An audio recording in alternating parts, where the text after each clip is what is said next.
I have my starting budget, which I'm going to get every year, $25 million, which is a use it or lose it amount of money every year. And the first thing we need to do is figure out what it is we're going to do as a space agency to try to score some of these mission points over here. Now I've added up the point values of all the mission cards, and there's 146 points out there. So if we divide that by 2, we get 73, plus 1 is 74. So I need to score 74 points of these mission cards before I get to the end of the game, which happens in 1976 on the calendar. Now it doesn't always line up so nice that we can accomplish a single flight to the moon and back and score 10, 12, 6, 28 mission points. That would get us on our way. There would only be 46 more points that we would need. So if we can accomplish the mission here and find extraterrestrial life, we only need to come up with 6 more points. Probably, I don't think a Venus lander. Maybe the Venus lander. So looking at the mission cards, these are the missions I'm going to go after. Alright, we're ready to go ahead and try to play the game here. Everything's set up. We've walked through an overview of the components. We have the calendar set to the first year of 1956. Suborbital flight happens to be space. So if we look at the advancement cards, a Juno rocket advancement can be purchased for $10 million. And at the time that we purchase that, we're going to draw and place 3 cards from the outcome deck on the advancement. Now I need a Juno rocket. A Juno rocket only costs $1 million. So I'll buy, let's see, worst case scenario, they blow up. Well, if the rocket blows up, I could spend $5 million to discard the failure. It doesn't make the event a success. It's still a failure and the rocket would still blow up, but it would get rid of that failure outcome here, and then I could launch another rocket. If it's a success, I can choose to leave the success on the outcome stack here, or I could pay $10 million to remove it. And starting with 1956, we're going to go ahead and try to accomplish this sounding rocket mission.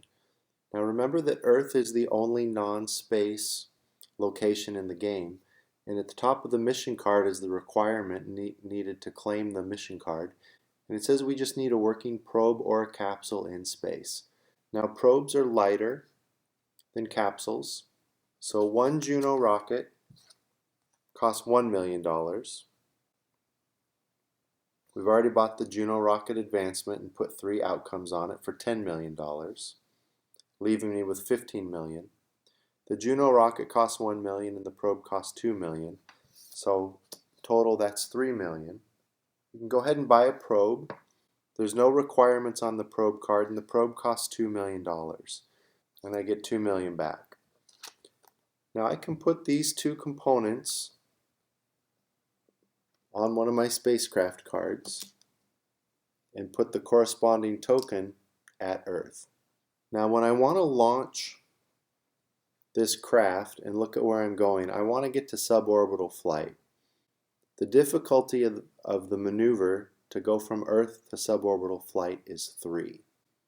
The mass of my spacecraft, the probe has a mass of 1, the Juno rocket has a mass of 1. You add that together for a mass of 2 for the spacecraft, and then you're going to multiply the mass of the spacecraft, 2, times the difficulty of the maneuver, which is a 3. 2 times 3 is 6.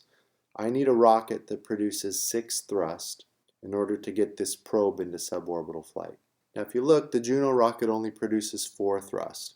So I'm going to need another Juno rocket at a cost of $1 million.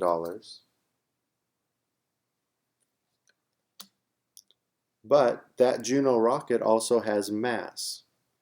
So now the mass of my spacecraft has been increased from 2 to 3. So we're going to recheck the thrust required.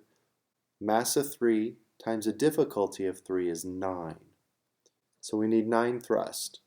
Now when we look at the thrust provided by the Juno rocket, each rocket produces a thrust of 4, or 8 total.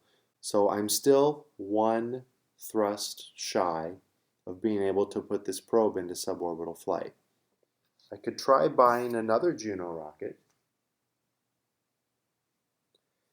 Now my spacecraft consists of 3 Juno rockets and 1 probe. It has a mass of 4.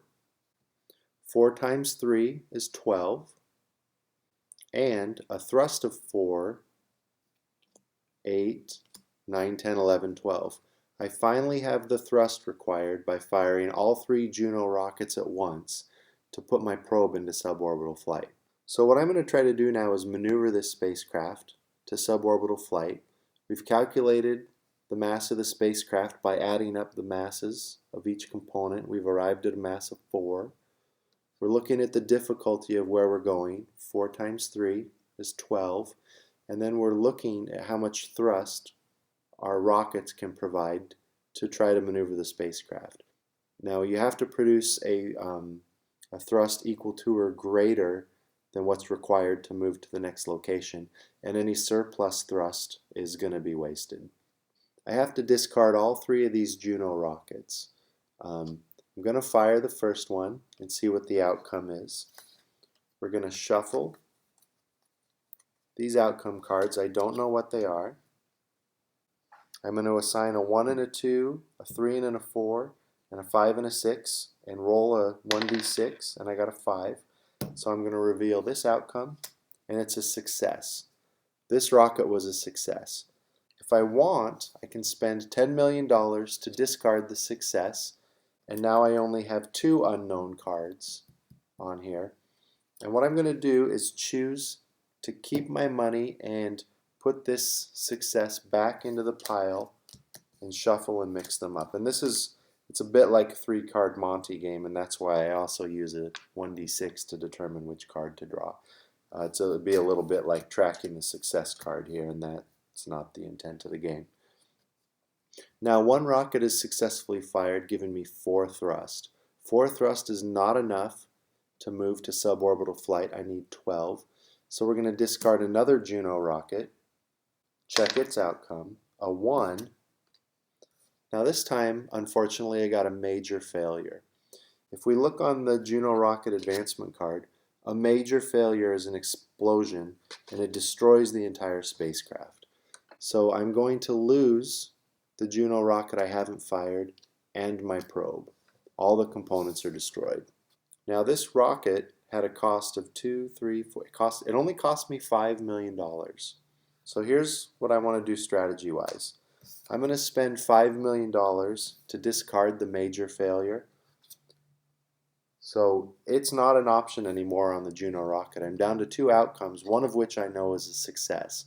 I don't know the other card, but I know I have a 50-50 chance of drawing a success. Then I'm going to buy the components necessary, just in one shot here, to make another spacecraft. I'm going to switch tokens just so it's obvious that I'm building a different spacecraft. Same year. First one blew up. I'm out of money. I have no way to discard these cards now. But we're going to try to move to suborbital flight again. All the math is the same. So now 1 through 3, 4, 5, 6. We're going to discard our first Juno rocket. And it was a success. It's a little hard to shuffle 2 cards. That's why we're going to roll the dice. Going to discard the second Juno rocket for hopefully 8 thrust. It's a 2, and that's a success. Now we still don't know this other card. We don't know if we're seeing the same success card or if we've now seen 2 success cards, because we're only revealing 1 card at a time. And now the last Juno rocket, which would, if it's successful, provide the thrust we need. Got a 5, and it's a success. That's why shuffling is important. If you didn't shuffle, since we looked at this position and this position, we would know that they were both a success, which would not be fair information. So always shuffle and then randomly select one. So all three of our rockets fired successfully, producing 12 thrust, which was all that is necessary to move to suborbital flight.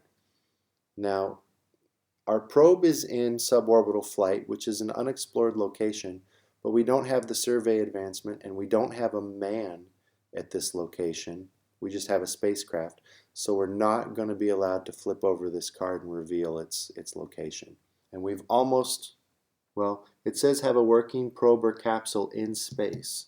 We do have a working probe in space, so we've achieved the necessary requirements to claim our first victory point in the game. Now I'm out of money. There's nothing else I can really do. Let's discard these so we know that we've burned all those Juno rockets. So I really don't have anything left I can do.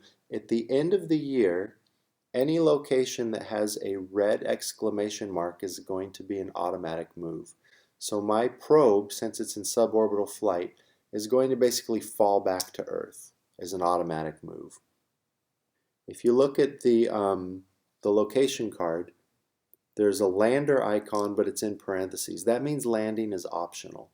If I had the landing advancement, I could go ahead and try to land my spacecraft, and it could have a successful, a minor failure, or a major failure outcome. And if I had money, I could spend that money to improve my scientific research in that area. But landing is optional, and I don't have the landing advancement, so we assume we're going to splash down in the ocean. There's no atmospheric symbol here, so I don't need to worry about re-entry. And re-entry really only affects astronauts and capsules anyway. We assume that the spacecraft, other spacecraft components are designed to handle re-entry. That's an abstraction in the game that actually works okay. That's the end of the year. Now I can leave this probe as a component. It's not expended, but I'm going to just take it off there to be clear. We're going to advance the year marker, and we're going to gain another $25 million, and we're on to turn 2. Now the next thing I'm going to probably try to do is put a lander on Venus. Now it just says lander. It doesn't have to be a man, so we don't need astronauts and we don't need capsules and supplies. We just have to get a probe there. It just says you have a working probe or a capsule on Venus. So if we want to do that, we've got our probe already. We'll use this lander looking card here. Actually, that's a little bit out of the frame. So we'll just use this spacecraft token.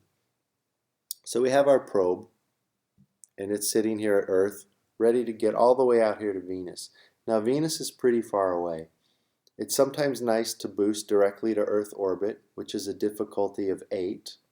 And if you look on the Space Agency card, a difficulty of 8, we just can't do it with a Juno or an Atlas rocket. If we were to launch a Soyuz rocket, we could have a maximum payload mass of 1, which is the probe. If we launched a single Soyuz rocket, we could get to Earth orbit. The Soyuz rocket would be expended, and then our spacecraft would just consist of the probe. It doesn't have any more rockets. It doesn't have any way to get to Venus. In order to get to Venus, we're going to have to go to interplanetary transfer, which is a difficulty of 3, and it also has a time token on it. If our spacecraft were to move to interplanetary transfer, we'd put a time token on it, and that indicates that the ship cannot move again this year. That's how distance is accounted for in the game. The following year, I could move from interplanetary transfer to Venus orbit, which is a radiation check, I believe only for astronauts, and another time token. So if we were successful, the token would come off at the end of the year, and it would come right back on at this maneuver. And next year, we could land on Venus. So it's going to take a minimum of 2 years, actually 3 years, to get to Venus. Because we can get to interplanetary transfer, time token goes on, at the end of the year it would come off. Second, the second year we could go to Venus orbit, and again the time token would go on and come off. And then on the third year we could finally land on Venus. So if we could leave Earth this year in 1957, we can't land on Venus until 1960. It's a 3-year mission.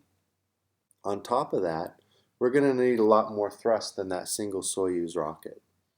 Once we get to Earth orbit, we need to do a difficulty 3 maneuver to get to interplanetary transfer, and then we need another difficulty 3 maneuver to get to Venus orbit.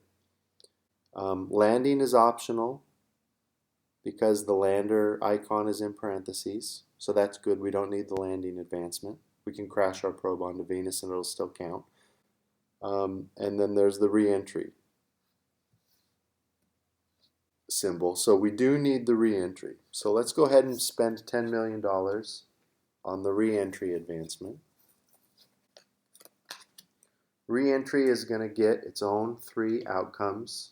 Again, these are drawn randomly and put face down with no knowledge of what they are. Now I still have $15 million. We have all the advancements we need, but the Juno rocket is just not going to do it, and multiple Soyuzes may do it, but it tends to kind of complicate things. So what I'm going to look at is the Saturn rocket advancement, which is going to cost $10 million.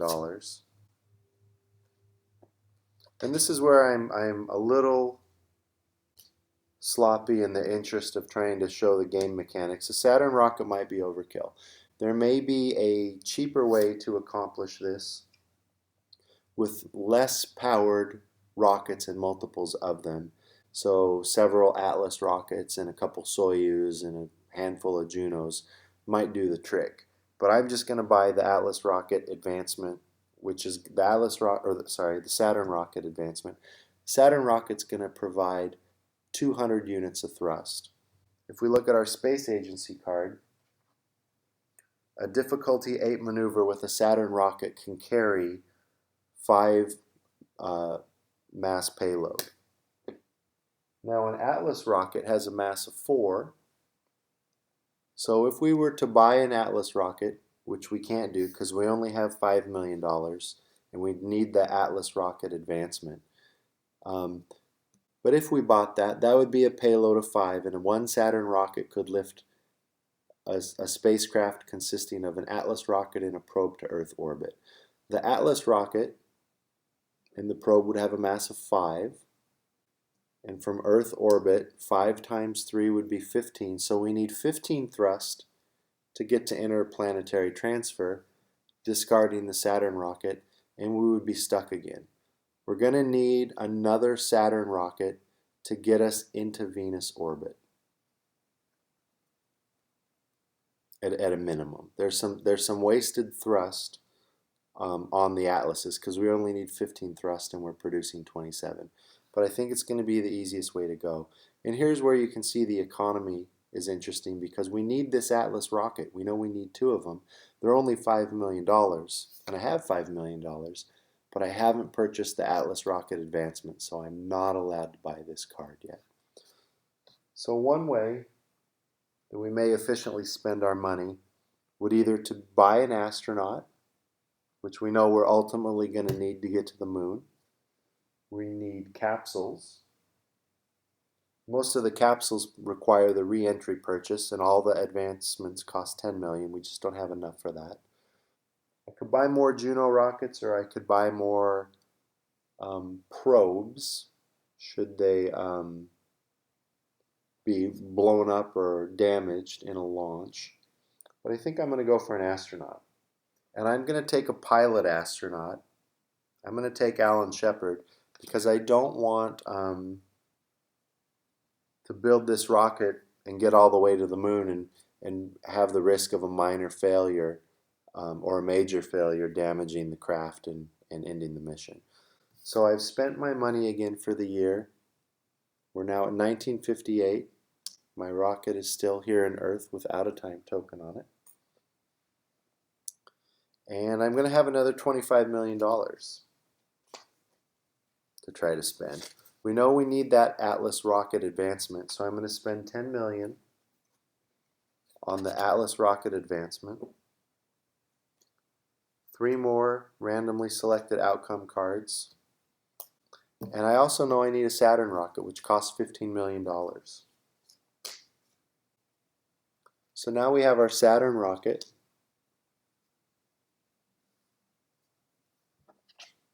And our little probe sitting on top of it. And I'm out of money again already. 1958 was a fast year. So let's go to 1959 to get another $25 million. And we know we need at least 2 Atlas rockets. Atlas rockets cost $5 million each. And what you can kind of do is begin to build up your rocket in stages like this. So at the bottom stage we have the Saturn, and it's got a, payload's too much. This Saturn rocket can only take a mass of 5, which is 1 Atlas in the probe. This other Atlas puts us over the mass. So we need a way to get this other Atlas rocket up into Earth orbit. It's got a mass of 4, and if we look at a difficulty of 8, Soyuz can take 1, and another Saturn rocket can take 5. So we're going to need a whole nother Saturn rocket just to launch that single Atlas. So 15 million for another Saturn. Its payload is going to be the single Atlas there. And now we have 2 spacecraft in Earth and $10 million left. I'm going to go ahead and launch my first Saturn rocket into Earth orbit with the intent of leaving the Atlas rocket in Earth orbit where we can rendezvous with it when we launch the other spacecraft. Now I don't have the rendezvous advancement yet. I'm going to save this $10 million to discard failures in case our Saturn rocket blows up. It's not enough to purchase a new Saturn, but if there's a failure, we want to get rid of it before we blow up more Saturn rockets with more components on them. And if we're successful, we'll go ahead and probably spend this $10 million on the rendezvous advancement. So let's launch the Saturn rocket. We shuffle and lay out our advancement cards. Roll a dice to select it. And it's a success. So our first Saturn rocket, let me just show you the math on this real quick. Our rocket has a mass of 24. The Atlas is a 4, the Saturn is a 20, so 24. We're trying to go from Earth directly to Earth orbit, which is a difficulty of 8. 8 times 24, the rocket produces 200 thrust, and this spacecraft is now in Earth orbit. We have this Atlas rocket floating out there. We're going to shuffle the success back into the Saturn rocket advancements. And now we know we have at least a 33% chance of our other rocket succeeding. And if we wanted to, we could go ahead and launch it and have all of those things up there in Earth orbit and figure out how to rendezvous them later. Let's go ahead and do that. So I'm going to launch this Saturn rocket. This time the math is exact. It's 20, 24, 25. 25 times 8 is 200, and the rocket produces exactly 200 units of thrust. So we're going to discard the Saturn rocket, shuffle our Saturn advancement outcome cards, randomly select one. Major failure. So on a major failure, this rocket doesn't work. Not only does it not provide the required thrust, but it explodes on the pad, and we're going to lose our Atlas rocket and our probe. So there goes $22 million worth of spacecraft. Now I do have $10 million, so I'm going to spend $5 million to discard this major failure and get that out of the potential outcomes. We've seen one success on the Saturn rocket advancement, so we now have a 50-50 chance of success on the Saturn rocket advancement. And I have $5 million left. We're going to need to replace that Atlas rocket. and that's going to be 5 million. That's going to be the end of 1959, and we're into 1960. We get our budget. We're going to spend 15 million on a Saturn rocket. And we have 10 million left. We do need a probe. Probes cost 2 million, so I have 8 million left. That's not going to be enough if we want to discard a success.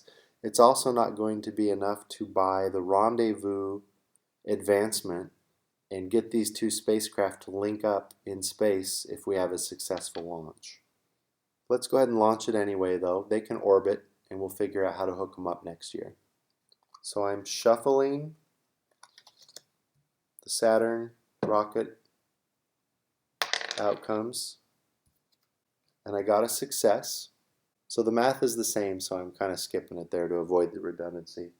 Saturn rocket successfully launches the probe and the Atlas rocket as a single spacecraft at the same location in Earth orbit as the other Atlas rocket. What we now need to do is rendezvous those two spacecraft together so that they can become a payload for the Atlas and we can move to interplanetary transfer. An Atlas at a difficulty of 3 can handle a payload of 5, so we are perfect. This spacecraft has a mass of 5, and when they rendezvous, it will become the payload for this Atlas rocket, which will fire and get us up to interplanetary transfer. The last Atlas rocket will fire, get us into Venus orbit, and then it's a difficulty of 0 to maneuver from Venus orbit to Venus. It's because the Venus mass will just pull our probe right to it, and landing is optional. So we've done the math to figure out what we need. We've got the components in Earth orbit, but there's still a couple of hazards. We could damage our spacecraft during the rendezvous operation. We could damage them during the firing of the Atlas rockets. So we'll just have to see what happens. Now I have some money left over. I'm going to spend $5 million on another Atlas rocket. This is a just in case. I'm going to spend $2 million on a backup probe. And now I only have $1 million, and I don't feel too bad about wasting $1 million. Now we're in 1961. So we have $25 million here. The first thing we need to do is buy that rendezvous advancement for $10 million. And the rendezvous advancement is going to get 3 face-down outcome cards. And the first thing we really want to do is try to rendezvous these two spacecraft together. So we're going to shuffle these, randomly select one. Thank goodness, it was a success. So now I'm going to combine these two spacecraft like that. We just take this token off the map and we have one spacecraft. Now if I wanted, I've got $15 million. I could spend 10 of it to discard that success. But I tend to take more risks and leave my successes in the deck, and I only pay to discard the failures. I don't know if that's a valid strategy. That's the way I play. Now we want to try to do a maneuver from Earth orbit to interplanetary transfer. Again, the mass of our spacecraft is 9. Atlas rocket is a mass of 4, and we have 2 of them for a mass of 8, and the probe is a mass of 1. So we have 9 mass. We're trying to do a difficulty maneuver of 3. 9 times 3 is 27, and the Atlas rocket provides exactly 27 thrust, which is the perfect amount of thrust. We will shuffle the outcome cards, pick one randomly. Oh, thank goodness, it's a success. So this Atlas rocket is going to fire. We discard it.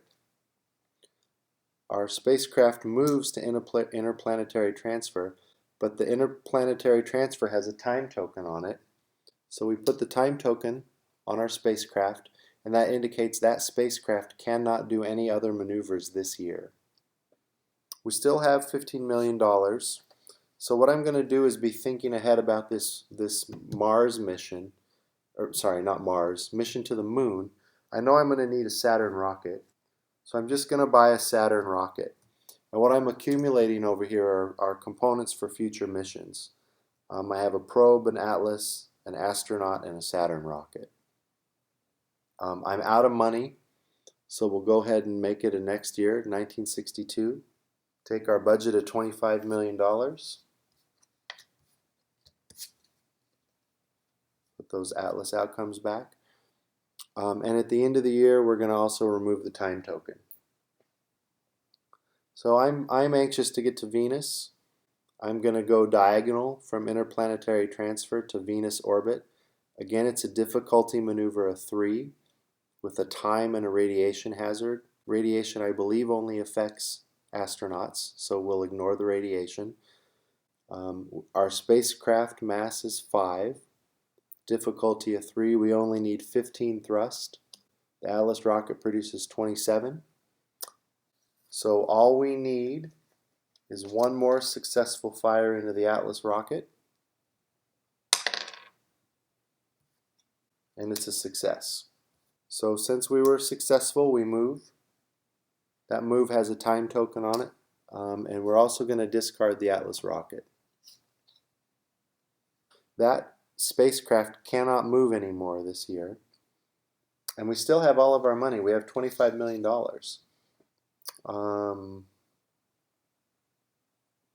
I probably should have maybe paid to discard one of those successes, but I just don't know what else is in there. I'm going to buy another astronaut. This time I'm going to buy a mechanic. I'm going to get Gus Grissom for $5 million. And now that I know I'm taking at least 2 astronauts, each astronaut on the spacecraft needs a seat. If we go to the moon, there's no atmospheric hazard for the moon, but we do have to land on the moon. So I'm going to spend $10 million on the landing advancement, and I have 10 million left. These guys are going to need a capsule. Let's go ahead and buy the Eagle capsule. It's got a cost of $4 million, leaving me with 6 million left. We're going to also need a capsule that can bring them back into Earth orbit. So we need a capsule with a heat shield, which is the Apollo, at a mass of 3 and a cost of $4 million. Now I have $2 million left. There's not much I can really buy with that. So we'll just go ahead and lose that $2 million at the end of the year. I'm going to advance the year to 1963. Remove the time token from our probe and get another $25 million. Now at the start of my turn, the difficulty is 0. 0 times anything is 0, so we don't need any thrust. Our probe is going to land on Venus, since landing is optional, and we now have a working probe or a capsule on Venus. So now we can take the Venus lander for 11. So we have 12 victory points out of the required 76, and we are almost halfway through the game. 2 more years we would flip the calendar over, and we would have 10 more years to try to the nice thing we could do is we could accomplish this entire mission, all 28 of these victory points here, by simply putting a capsule with an astronaut on the moon, taking a sample, and returning them. Now that's a lot harder than it sounds. We're going to need to boost a lot more components into Earth orbit. We're going to have to rendezvous and separate in Earth orbit. We want to take the lightest mass possible to the moon. Once we get to the moon, there's a difficulty of 2 maneuver to leave from the moon and get to lunar orbit. But once we're off the moon, we could rendezvous with other boosters that could get us back to Earth orbit, where we could rendezvous again and try to get back to Earth. But that's a much more complicated mission because we're bringing astronauts. Astronauts require supplies.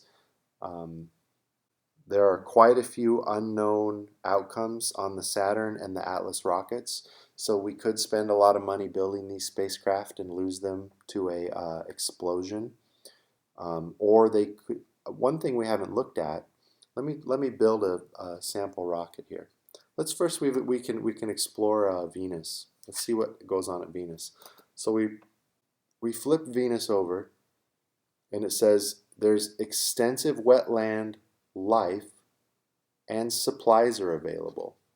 So we didn't know it at the time, but we just found a location that can support life, which means we now know where we need to go to score the extraterrestrial life mission.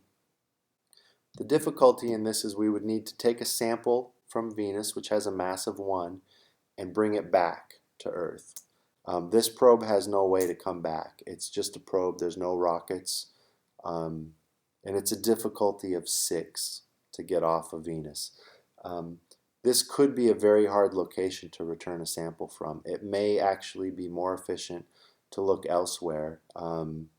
Mars or even the moon may also have samples of life we could bring back with much less difficulty. Now, if we were to begin to build the new lunar lander, with the Saturn rocket and a difficulty 8 to Earth orbit, we can carry a payload of 5. That could be the Apollo, the Apollo space capsule and the Eagle capsule have a combined mass of 4. So we could carry one more thing. There is a total of 5 seats. The Apollo spacecraft has seating for 3. The Eagle has seating for 2. So these astronauts don't have any mass. Their mass is negligible. They could be in any one of those 5 seats for a takeoff.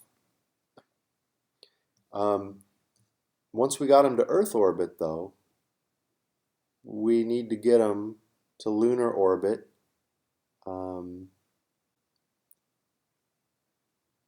Which is a difficulty of 3 and a mass.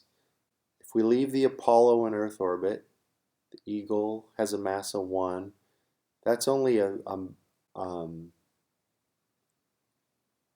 we only need 3 thrust. A Juno rocket could do that. Let's go ahead and buy a Juno rocket. They're only 1 million. There's our other spacecraft. And when we take this Juno rocket with us, there's our mass of 5. That's going to get those astronauts into lunar orbit.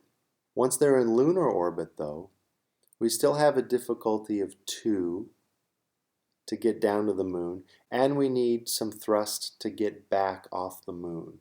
If we take the Eagle, it's got a mass of 1. Another Juno rocket would actually get the Eagle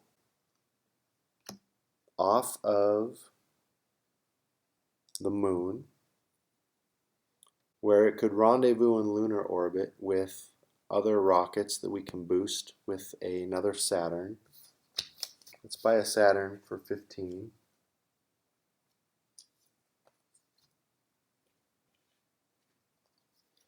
And that Saturn there has a payload of 5 to get up to Earth orbit, so it could take another mass of 4, which I'm thinking an Atlas rocket would do nicely there, which is going to be 5 million. So I think we may have enough to get to the moon. We've only got 4 million left, so we can't do anything else this year.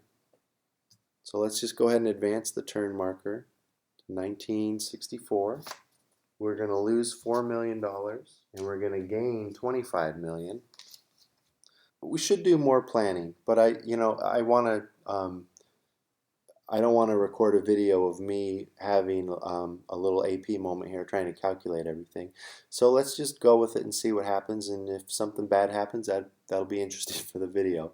So let's first launch our Atlas and Juno rocket payload. A mass of 4 and 1 is 5. 5 and 20 is 25. 25 times 8 is 200. The Saturn rocket produces a thrust of 200. So we're going to discard that. We're going to look at our Saturn rocket outcome cards, and it's a success. So this spacecraft is in Earth orbit, and now let's send our astronauts. Also a success. So we're going to discard that Saturn rocket, and now here we are in space. We need a Eagle capsule. We're going to need this Juno rocket to leave the moon and get back into lunar orbit. And lunar orbit to Earth orbit is 3. It's going to be another Juno rocket. So 1, 2, 3, 4, 5, 6, 7. We want to try to dock all of this and separate this. So that's what we're trying to do. So we're going to try a rendezvous. The rendezvous is a success. So that's going to be connecting everything together into one stack. And then we want to separate that Apollo capsule.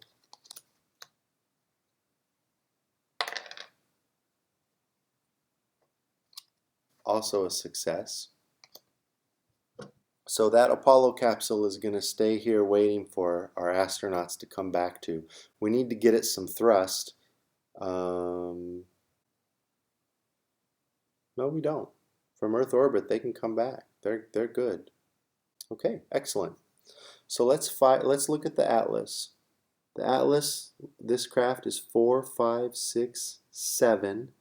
7 times 3 is going to be 21, and it produces 27 thrust.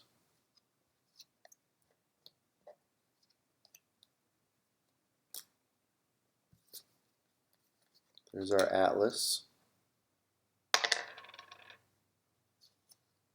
And it's also a success. So we discard the Atlas card.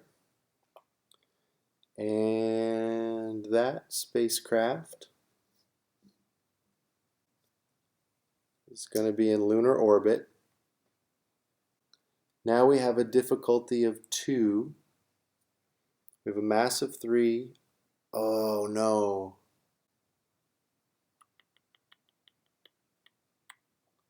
We don't have the right thrust to get our astronauts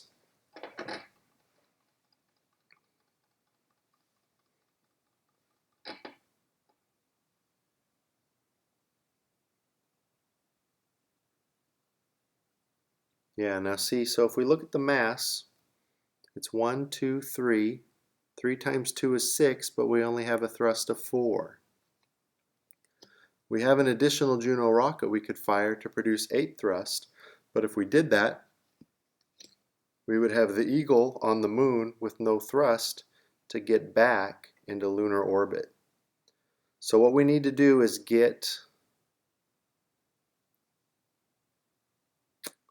an Atlas rocket to these guys this year,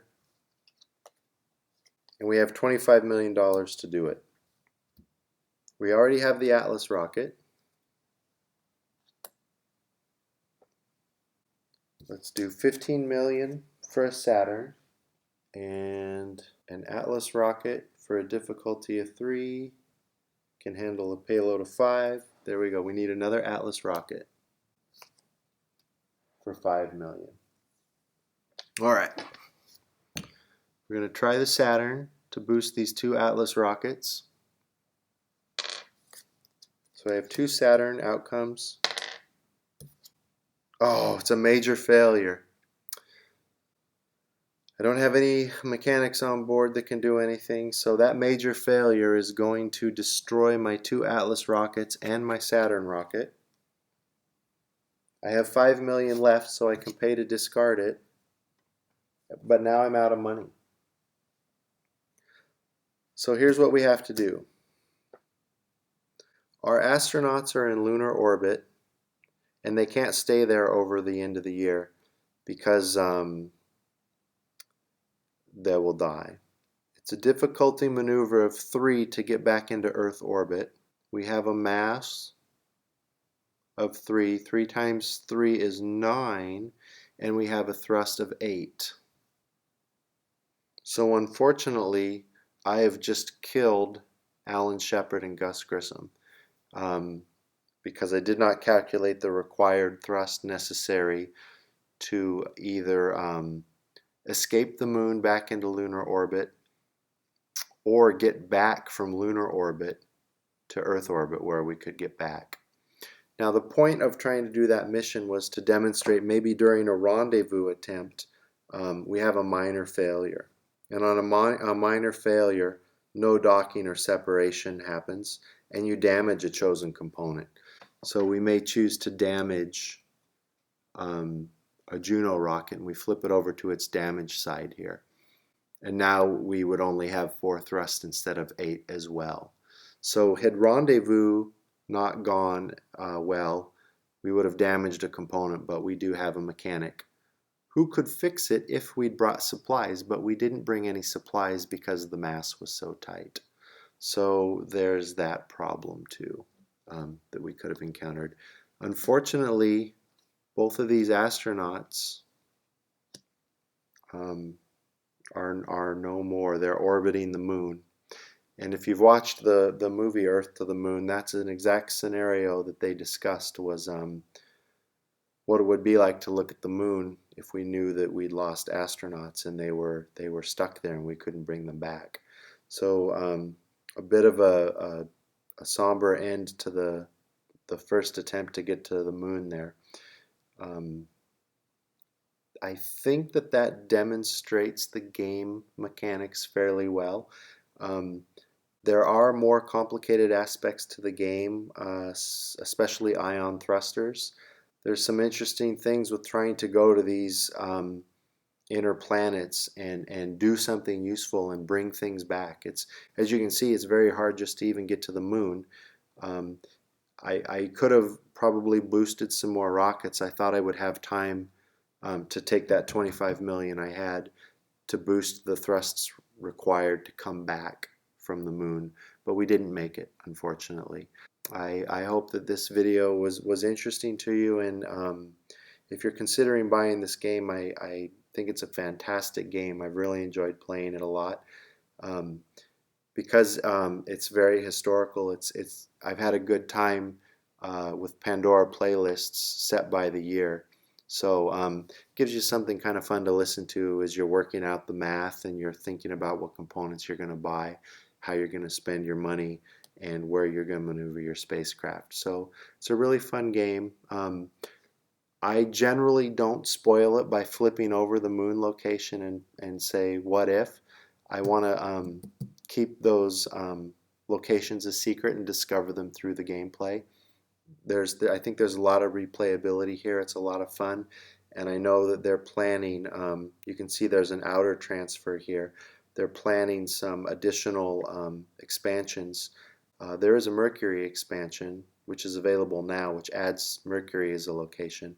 But there's also some outer planets and some other things that the game should be able to do in the near future. But I've played it a lot. I'm really enjoying it. I think there's a lot of replayability. It's a very satisfying solo experience, and as you can see, it's a very beautiful game, and the game mechanics are pretty elegant. So if it's at all of any interest to you, I really recommend you check it out.